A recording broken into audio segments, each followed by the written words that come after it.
Morning students, welcome to Mehta digital classes. जैसा कि हम पढ़ रहे हैं यूरोप में समाजवाद और रूसी क्रांति।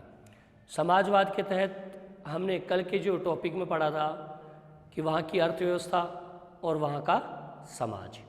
उसके बाद में मैं आपको बता दूं, कहीं ना कहीं जो जार निकोलस द्वितीय था वो निरंकुश था, स्वेच्छाचारी था और कहीं ना कहीं उस समय रूस में जो भी संगठन बने या जो भी पार्टियां बनी वो गैर कानूनी संगठन थे, यानी कि उन्हें कानून की मान्यता प्राप्त नहीं थी। तो जो भी पार्टियां बनी या जो भी संगठन या दल बने वो गैर कानूनी थे, राजा भी इसकी अनुमति नहीं देता था।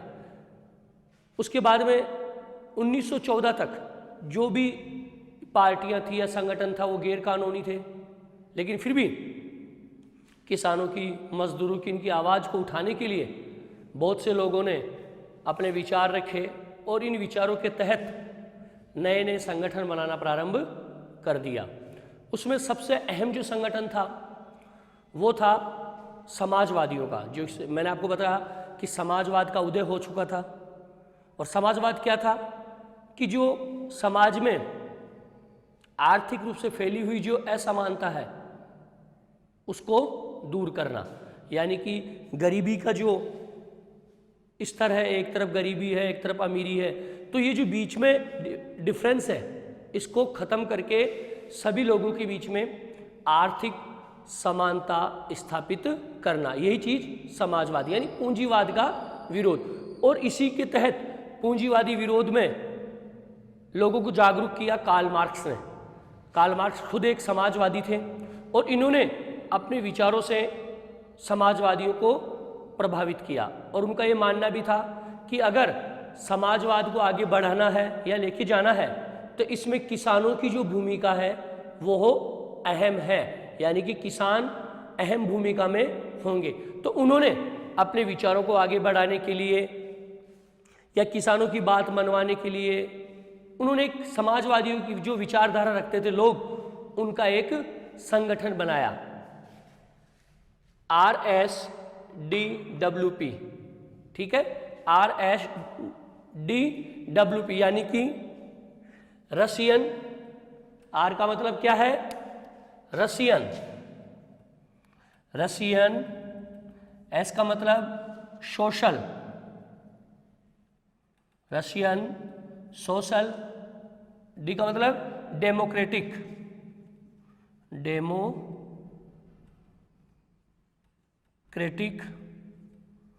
डब्ल्यू का मतलब वर्कर्स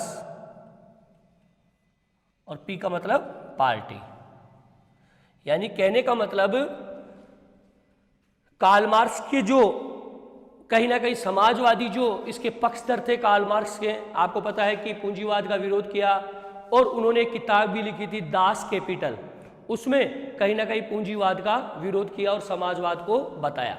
तो कहीं ना कहीं इस विचार को मानने वाले जो लोग थे उन्होंने 1898 में एक पार्टी बनाई थी RSDWP, यानी कि Russian social democratic workers party.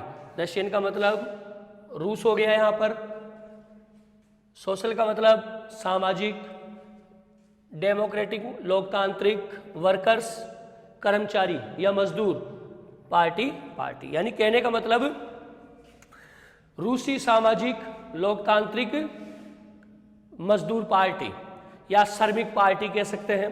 तो ये उन्होंने पार्टी बनाई और कहीं ना कहीं समाजवाद को क्या किया, बढ़ावा दिया। लेकिन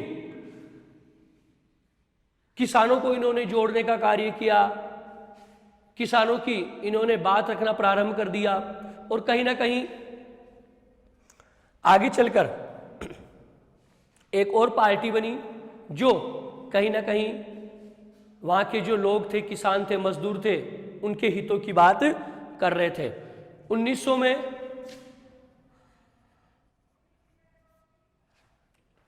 में जो देखो, पहले कार्ल मार्क्स ने पार्टी बनाई।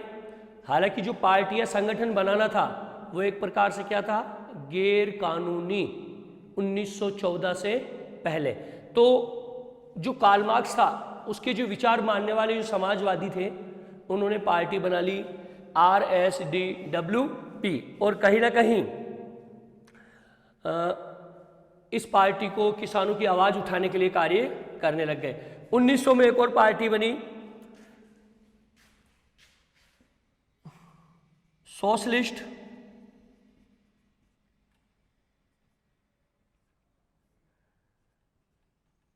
Revolutionary party. Socialist revolutionary party यानी समाजवादी क्रांतिकारी पार्टी। रेवोल्यूशनरी का मतलब होता है क्रांतिकारी, और सोशलिस्ट में सामाजिक क्रांतिकारी पार्टी। कब बनी? 1900 ईस्वी में। इससे पहले कौन सी पार्टी बनी थी? RSDWP यानी कि Russian social democratic workers party. और उसके बाद में 1900 में कौन सी पार्टी बनी? सोशलिस्ट रेवोल्यूशनरी पार्टी, जो कि किसानों के अधिकारों की बात करती थी। ये जो पार्टी थी सोशलिस्ट रेवोल्यूशनरी पार्टी, वो किसानों के अधिकारों की बात करती थी, और इनकी एक मांग थी कि जो सामंत लोग हैं उन्होंने जो किसानों की जमीन दबा रखी है या उसके ऊपर कब्जा कर रखा है, वो जमीन किसानों को वापस दे दी जाए। किस पार्टी की मांग थी? सोशलिस्ट रेवोल्यूशनरी पार्टी की। और ये पार्टी ये कह रही थी कि कहीं ना कहीं जो किसानों की जमीन सामंत लोग दबाए बैठे हैं या उनके ऊपर अधिकार करके बैठे हैं, वो जमीन किसको दे दी जाए? किसानों को दे दी जाए। लेकिन कहीं ना कहीं जो वैचारिक मतभेद है वो सामने आ जाते हैं, और जो किसानों का जो एक खेमा था जिसका नेतृत्व समाजवादी कर रहे थे, और एक विचारधारा अलग थी जिसका नेतृत्व कर रहे थे लेनिन, व्लादिमीर लेनिन, जो कि बोल्शेविक प्रमुख थे।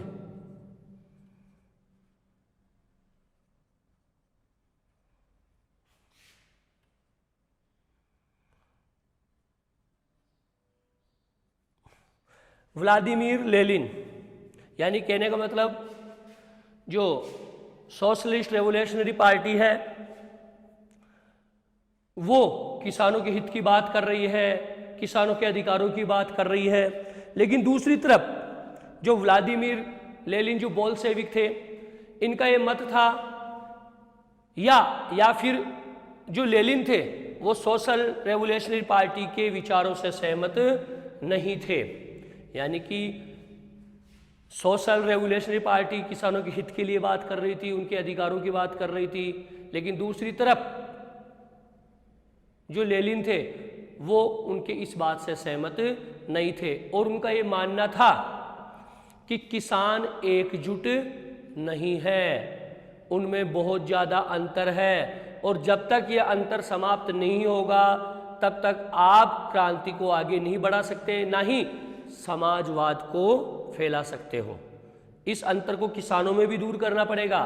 भाई समाजवाद का अंतर तो है अमीर और गरीब, लेकिन लेनिन ये कह रहे हैं कि जिस प्रकार से सोशल रेवोल्यूशनरी पार्टी ये कहती है कि किसानों के हक की बात करेंगे, किसानों के अधिकारों की बात करेंगे, जो सामंतों ने उनकी ज़मीन रख रखी है उनको वापस लौटा देंगे, लेकिन इसके विपरीत जो लेनिन थे वो क्या थे?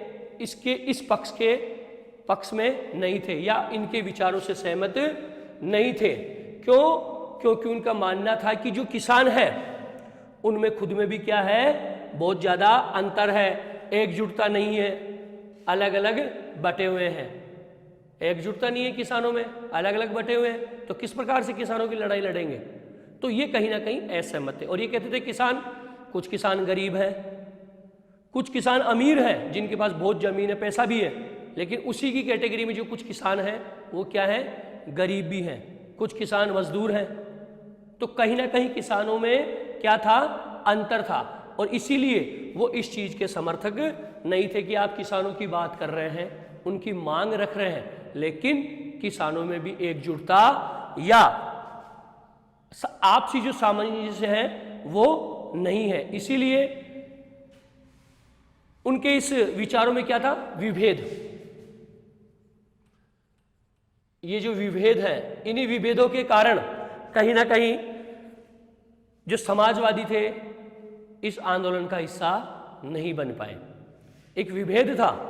विभेद क्या था? एक तो ये होता है भाई पूरे किसान एक है, समान परिस्थितियां सबकी है, लेकिन लेनिन ये कह रहे हैं कि किसानों में अंतर है, एकता नहीं है, एकजुटता नहीं है, आपस में अच्छे संबंध नहीं है, कोई अमीर है, कोई गरीब है, कोई मजदूर है।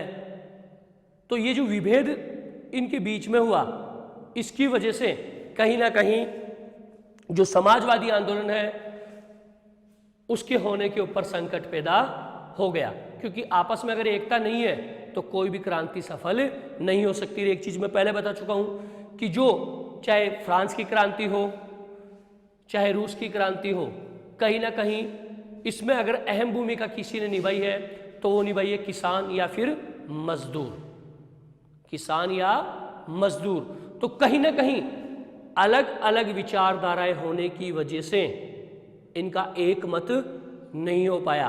एक पार्टी कहती है किसानों के हक के लिए लड़ रहे हैं, उनके अधिकारों के लिए लड़ रहे हैं, लेकिन लेनिन क्या कहते हैं कि इनमें तो किसानों में एकजुटता ही नहीं है, आपस में बटे हुए हैं।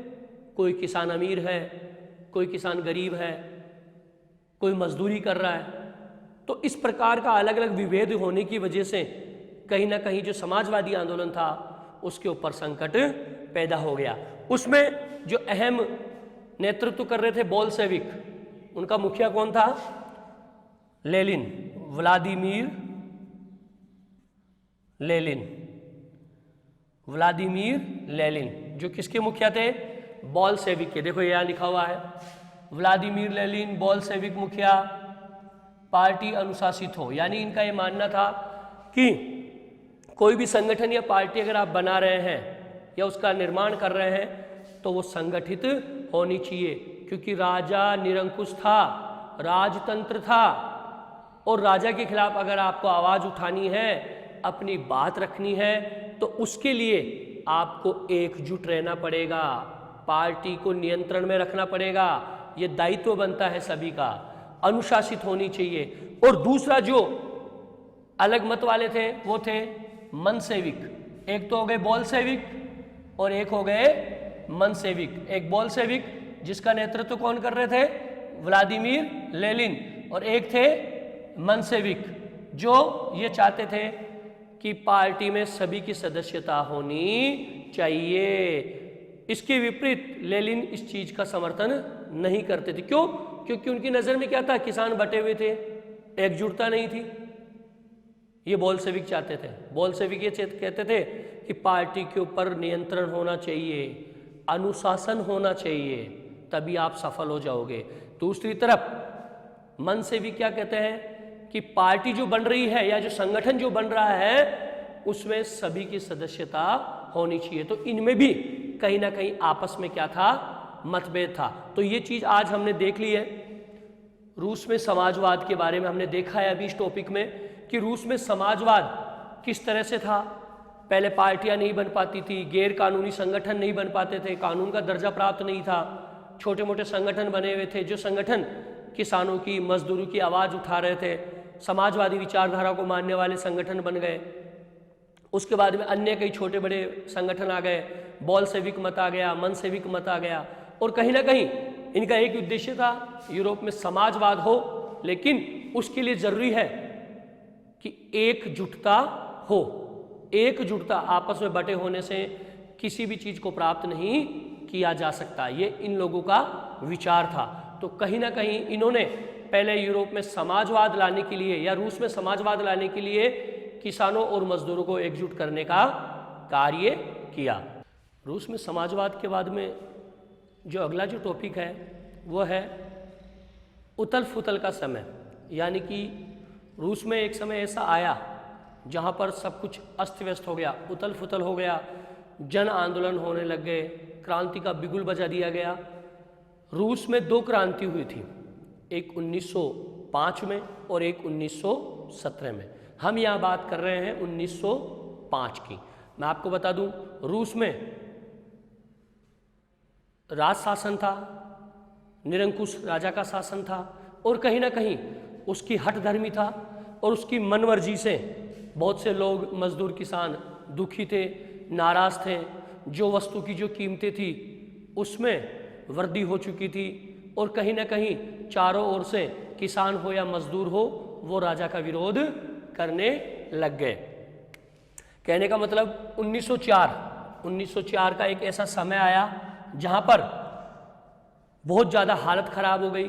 किसान हो या मजदूर, उसकी स्थिति खराब होती चली गई। कहीं ना कहीं वस्तुओं की कीमतों में क्या हो गई, वृद्धि हो गई, और कहीं ना कहीं वस्तुओं की कीमतों में वृद्धि के बाद में जो वास्तविक वेतन था उसमें कितने प्रतिशत तक की कमी आ गई, 20% तक की गिरावट आ गई। कहने का मतलब राजा की हठधर्मिता और निरंकुशता की वजह से वहाँ पर अव्यवस्थाएं हो गई रूस में, और 1904 में आते आते कहीं ना कहीं जो वहाँ की आर्थिक स्थिति थी वो बिगड़ने लग गई। मजदूरों की या किसानों की, या यहाँ बात हम कर रहे हैं मजदूरों की, क्योंकि ये मैं कह सकता हूँ कि 1905 की जो क्रांति हुई थी वो क्रांति थी मजदूरों की।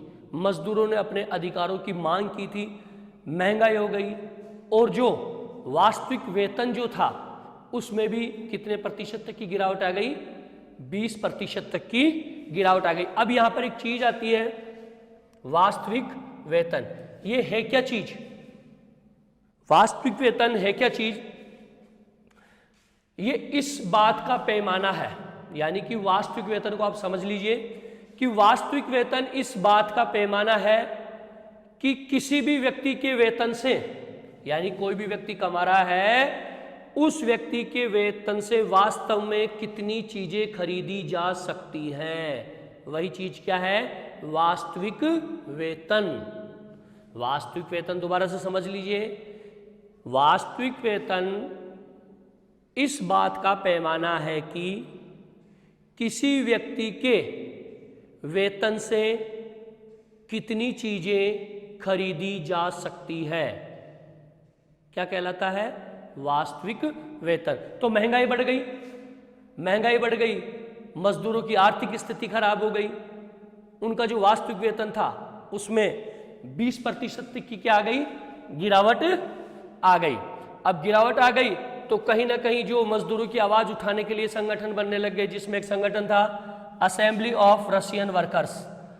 मजदूरों के संगठन में एक संगठन कार्य कर रहा था, असेंबली ऑफ रशियन वर्कर्स। जब महंगाई बढ़ गई तो मजदूरों की स्थिति बिगड़ गई, तो फैक्ट्री मालिकों ने क्या किया, मजदूरों को अपने फैक्ट्रियों से काम से निकालना प्रारंभ कर दिया, क्योंकि वस्तु बिक नहीं रही थी कहीं ना कहीं।